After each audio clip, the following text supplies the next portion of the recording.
各位網上朋友，你哋好！我已經好耐冇上載食療嘅影片啦。咁今次呢，我上載呢個影片呢，係一位朋友俾我嘅。咁我試過係真係好有效。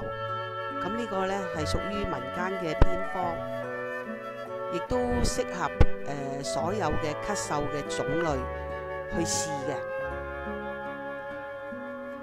咁我試過之後呢，我覺得真係好有效。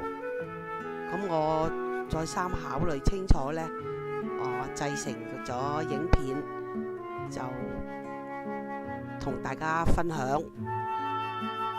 有冇效，我唔敢肯定，亦都唔係100%。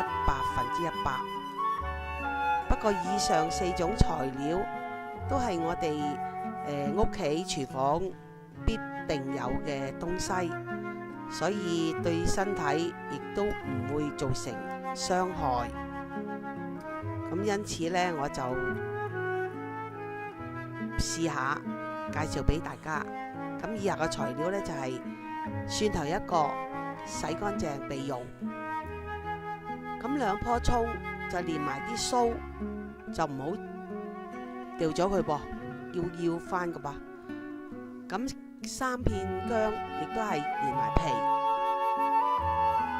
咁呢2羹糖係最重要噶啦，因為佢係呢個偏方嘅藥引嚟嘅。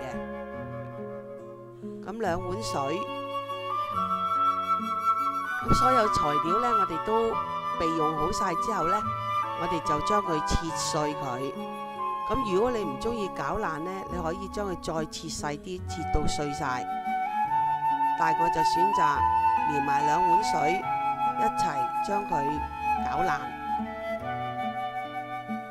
咁攪爛咗之後呢，我哋就煲啦。一煲滾呢，我哋就要熄火加糖攪勻佢。咁就一個隔渣嘅器皿，就將啲渣隔咗佢，就擺落2個碗。咁就完成咗啦。